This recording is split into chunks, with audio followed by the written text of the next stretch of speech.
welcome into Patriots Today by Chat Sports. I am Harrison Graham, and we told you yesterday that today we will be looking to be aggressive, go on the aggressive strategy, trade targets here on today's show with the NFL trade deadline just 6 days away. We got 4 of them with some trade ideas for each one, so stay tuned for that. Let's dive in here. Number 1, Jerry Jeudy, the Denver Broncos wide receiver. He obviously has been connected to trade rumors for a couple of years now. He was a strong candidate at the deadline last year. Didn't get moved in the offseason. And now, with Denver struggling, obviously the Patriots have had struggles of their own. Young, controllable wide receiver could be an interesting target. We'll talk more about him in just a second. But Patriots fans, I want to hear it from you. If you want the Patriots to trade for a wide receiver, prove it to us. Like this video. We got to get at least 200 likes on today's show. Otherwise, I guess you guys don't really want a receiver. So this is your opportunity to show us if you want a receiver or not. Hit that like button. You look at Jerry Jeudy, and he's never really, in my opinion, lived up to his full potential. I mean, this is a guy that was a top 20 pick. I think he went 15th overall a few years ago. And we've seen flashes, had a good rookie season. Second year, not so much. Last year came on strong the final month of the season, but really last year and this year to an extent, he and Russell Wilson just have not quite been in sync, and they haven't been able to build a ton of momentum. And I think moving him could help him out in his young career, and it could certainly help a guy out like Mac Jones for the rest of this season and whoever the quarterback is beyond this season. Here's why I'm intrigued by Jeudy. Because he's young. The Broncos exercise his fifth-year option, so you have him for like $13 million next year, which isn't a crazy number for Jerry Jeudy. Like, I don't think he's a true number 1, but I think he's a number 2. $13 million for a number 2 is kind of on par. So you get kind of a year and a half here to evaluate if Jeudy can be a long-term piece or not. Obviously, the Mac Jones connection back at Alabama, I think the stars could be aligning here. And, again, even if Mac Jones doesn't work out, you've got a nice, young, talented player for whoever the next quarterback is. So here's our trade idea here. Very simple. Jeudy for a third. I don't think you're giving up a second for Jerry Jeudy, especially if you're New England, where that second-round pick could be like a top 40, top 42 pick, depending on how the rest of the season goes. Third-round pick, pretty good value for Denver, as they have been rumored as heavy sellers. And Rolly, I know you are very high on this idea of bringing a receiver to New England. Listen, we know the Patriots wide receiver room is at the biggest struggle of this team. You have good flashes from Demario Douglas and Kendrick Bourne, but you need that flat-out number 1 guy. And Jerry Jeudy hasn't had the stats of a number 1 wide receiver, but he has certainly been someone that's shown the ability to be that. A route runner, a technician, if you will. I think Jeudy would be the perfect X-wide receiver on this team. Have Kendrick Bourne the opposite, and then in 3 wide receiver sets, you have Pop Douglas on the inside. I think it's a good idea.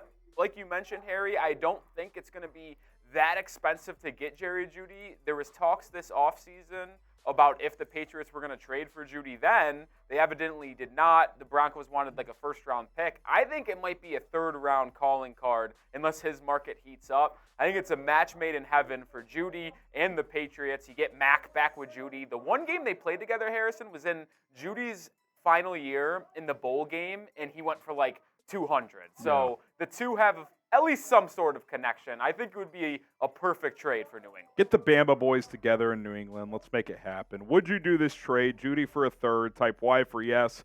Type in for no. I think it's good bang for your buck. At minimum, you know he's a solid number 2. Maybe he blossoms and becomes a consistent number 1. Let us know what you guys think.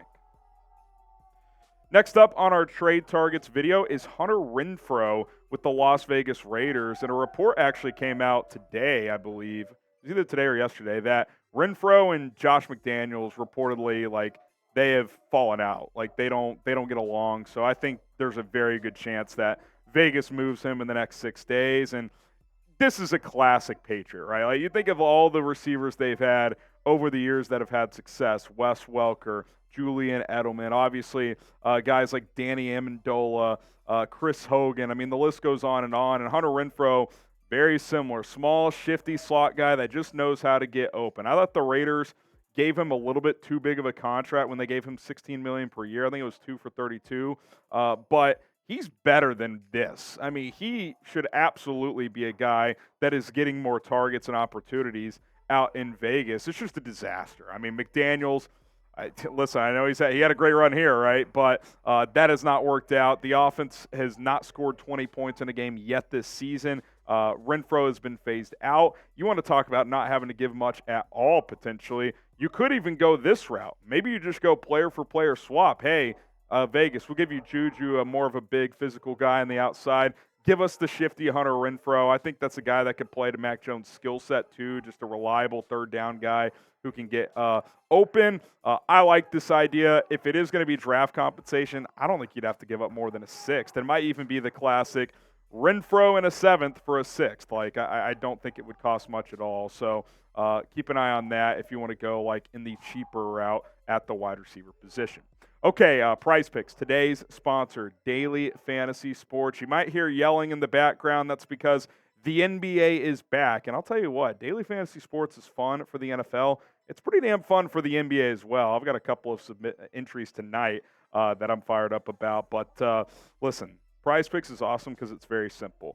2 to 6 players per entry. That's how they do it. And you can win as much from 3 times your money to 25 times your money on any given entry. I've already got this entered for this weekend in the NFL. DJ Moore, I'm going more on the receiving yards. I think he hit 60-plus this week. Puka Nacua, he's been really, really good, but I'm going to go less here because Cooper Kupp was quiet last week. Him and Nacua have kind of been alternating weeks, so I think Kupp gets more involved against Dallas, and Nacua takes a little bit of a back seat this week.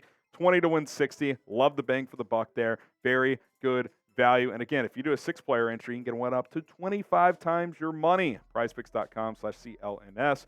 Use code CLNS. It's just you versus the PrizePicks projection. That code CLNS will get you a deposit match up to $100. Check the comments, check the description for that code and link. Okay, Montez Sweat.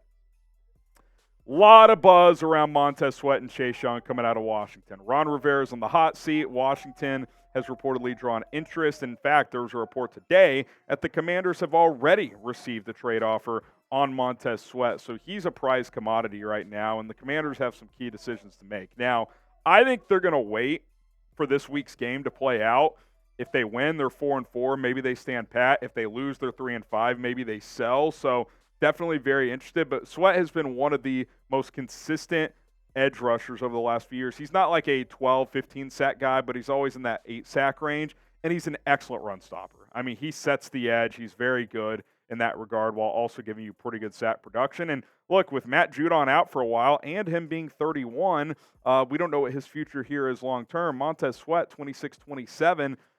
You know, if they play together at some point here, great. If not, maybe this is your Judon replacement. You bring him in here, sign him to an extension, and that's one less position you have to worry about come the draft and free agency. So definitely intrigued with this, as I know you are too as well, Rolly. Montez Sweat, Chase Young, one of these guys, I think there's a good chance they get moved. Yeah, I'm intrigued by Montez Sweat. And if you sent this year's second-round pick to Washington for Sweat, there's different avenues you can go. He can be the guy alongside Josh Uche for the rest of the season. Or if you don't want to extend Uche and would rather trade the second-round pick for Sweat and extend him to go alongside Matthew Judon, you can do that. Say you send Uche to a third party for like a third-round pick at worst and then trade a second for Sweat. You extend Sweat. You saw his numbers on screen. He's a very talented edge. Yeah, and look, like I kind of like that idea too. Like if you flip Uche for a third, get Sweat for a second, and pay him. Uche last year had a higher sack number than Sweat has ever had in a single year, but Sweat has been much more consistent and less injury problems. So I think like you'd almost be more comfortable paying him than a guy like Uche, who his highs have been awesome, but we haven't always been able to see it due to those injuries and a bit of a slow start to his career. So I don't hate that idea at all. So certainly something to consider because I think New England, Rolly, could be in that realm of maybe they buy one way but sell the other because they are 2-5. So you can kind of play it helps you now but also for the future game. Yeah, I mean, listen, a Sweat and Uche edge duo would be very good.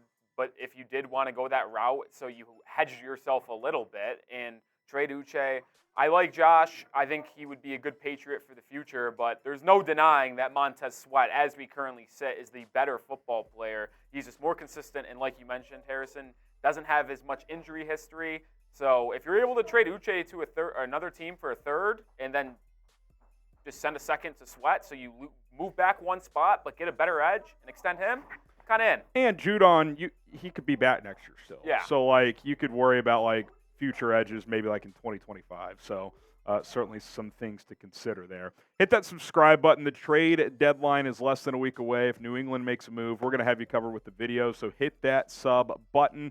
Turn on your notifications. Trying to get more subscribers. Listen, the more subs we get, we can do watch parties. We can do more content. Maybe there's days where we can do 2 videos in a day. Need more subscribers. Need this channel to grow. So that's up to you guys. Help us out. It is 100% free if you subscribe. Okay, last guy here. Derrick Brown, the defensive tackle from Carolina. Obviously, the Panthers are not having a great season here, so they could look to recoup some picks, especially considering their current projected number 1 overall pick going to Chicago. They would certainly be intrigued with getting some assets in return to try and build around Bryce Young for the future. Derrick Brown is a really good one technique type of defensive tackle. His stats don't fly off the page, but he's very productive. You look at his PFF grades, they're pretty consistent as well. So second round pick for him. I mean, I think that's kind of what you're looking at. He's kind of in that second, third round range. I don't think you'd have to give up a first for him, and I would not give up a first for him.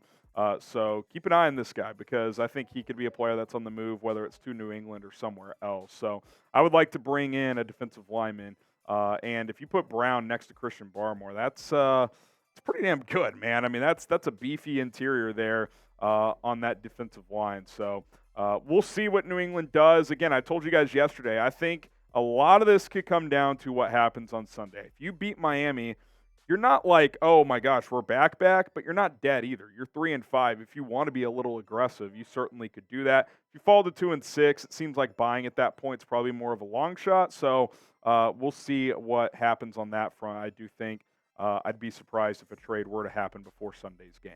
Okay, who do you want the Patriots to trade for? Drop a name, anybody. Who would you like to bring to Foxborough? Let us know in the comments section. We'll be back tomorrow with more Patriots talk, probably some trade buzz, tons of stuff flying in on a daily basis. So keep it locked in here on Patriots Today by Chat Sports. We'll see you then.